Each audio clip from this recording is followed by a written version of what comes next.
Bristol City 1, Norwich City 3 in the early kickoff. There, Norwich still without Zimmerman at the back. Hanley is continuing in there. Stieperman and Plachetta join Buendia off Teemu Pukki there. So Daniel Farke didn't spend long with two strikers on the pitch. He has really, really made clear over his time at Norwich his preference for that solution rather than a two up top.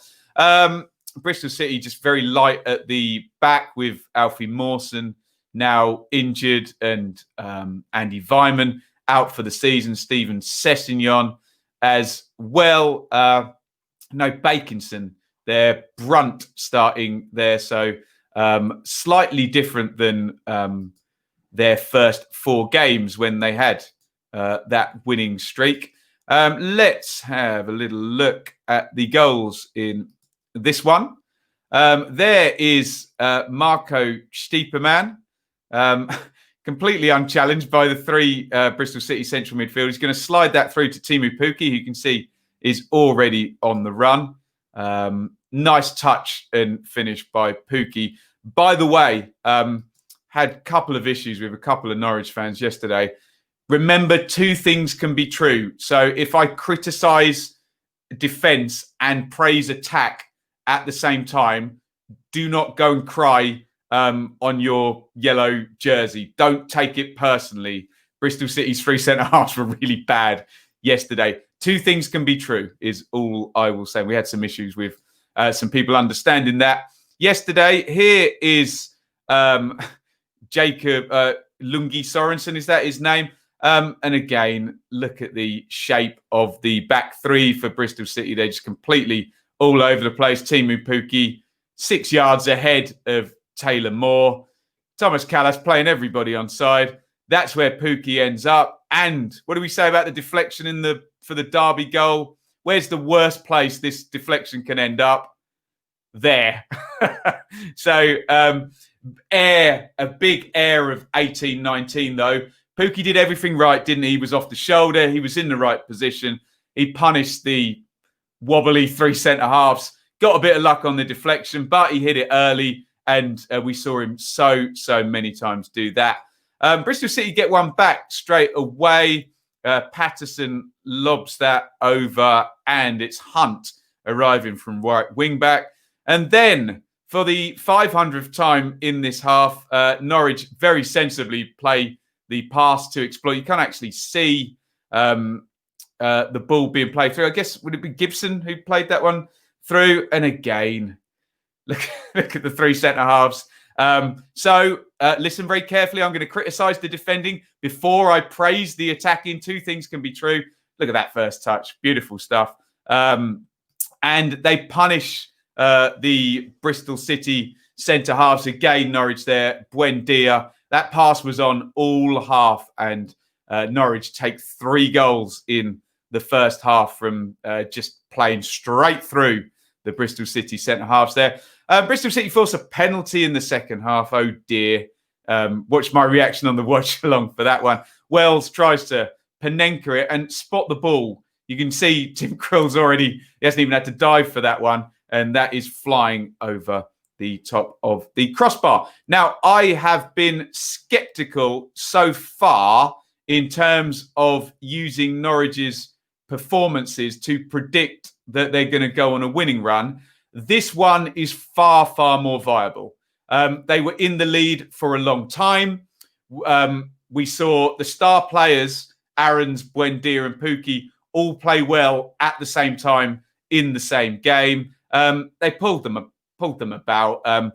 Yes, Bristol City's 3 centre-halves were all over the show, weren't they? Especially in the first half. But credit Stieperman playing Pukki in for the first goal and Sorensen for the second one, and then Gibson. Just that pass at the defence, and Pukki tore them to shreds with basically some simple movement, pulling off, and they took the chance as well. But far more viable for Norwich. Look, we were saying 4 big chances against 1. Obviously, the penalty miss is a mitigating factor, but we all saw the game, didn't we? And just far more viable and no late last minute winner to rely on. So that was more what you would look for if you're a Norwich fan for a viable performance, with the very small mitigating factor of Bristol City not defending very well. But Norwich did punish it. Again, Canaries fans, two things can be true. Don't come at me. There are channels you can watch where someone will wear a replica jersey and only say nice things about your team. We have to look at both teams here on this channel. If that's not for you, stop watching now. So Norwich move up into 4th, and now you're adding what looks like a bit more viability on the pitch and a bit more consistency, and those star players from 18-19 starting to tick. 2 good results. So that was, in terms of predicting the future, that was more what I would need to see from Norwich to predict this being sustainable now. So it looks a lot better, in my opinion, after this game than after, well, really any of those last 5 games, to be perfectly frank. So really good form. Look at that, 4 wins and a draw in the last 5 is excellent stuff. And Norwich move up to 4th. Bristol City, the exact opposite. After 4 wins in the first 4 games, they have 2 points from the last 5 and probably are wishing they had Alfie Mawson and at least one more centre-half fit in the squad. Let's have a look at your comments on that. Streaky Dean, says Sloth. Yeah, indeed. Pookie looked really sharp yesterday, must admit. Yeah, he looked more like his old self. And maybe he just needed that, didn't he? Smashed that first one in, brilliant goal. Little bit of luck on the second one. But excellent from Pookie yesterday. Norwich finding their feet doesn't bode well for the rest of us, says John. Perhaps this is the game where Norwich start to kick on. Might look that way. Where do they get those numbers from? SofaScore, I guess. Bristol City reverting to the same level under Johnson after a great start. Looks that way, doesn't it? Just a few words of the game against Norwich for us. It was horrible defending. We're getting another centre-back for free. Yeah, that's a bad moment where you're having to go into the free agents. City 2 defeats in a row. Both teams had just come down. Can't believe Wells' penalty miss. But same patchy City, says Jason.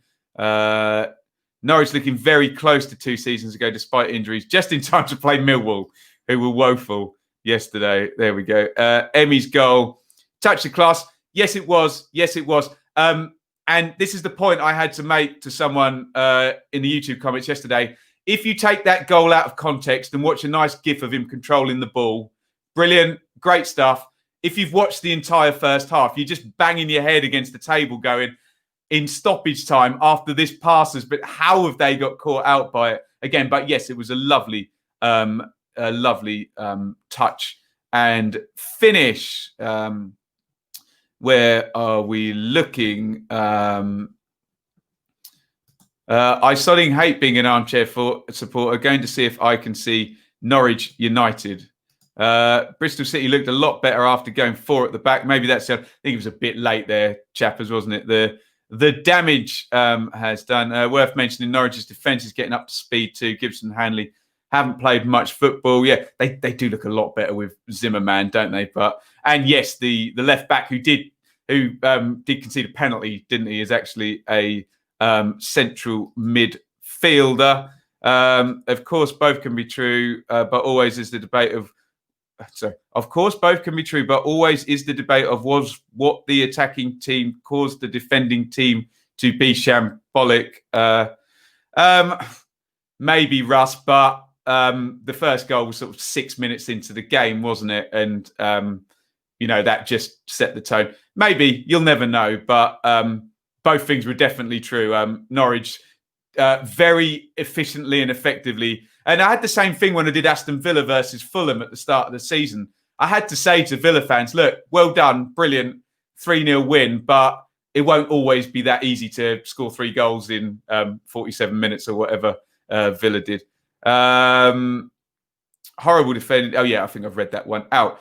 There was a good comment there that I was just going to read about the transfer window. If Norwich come out the January transfer window, that's a good point. Yeah, because you know, you could get a situation where they still have to sell one of Buendia or Aaron's in the transfer window. Thank you so much for watching. If you enjoyed this video, please hit the like button to see more videos from this channel. Hit the subscribe button, and to be notified every time we upload, ring the bell for those notifications to come through on your device. If you really want to support the channel and me as a content creator, I will be eternally grateful if you head over to the merch store and grab something, or support over on Patreon, patreon.com/Benjamin Bloom. Thank you for your time. Go and watch another video.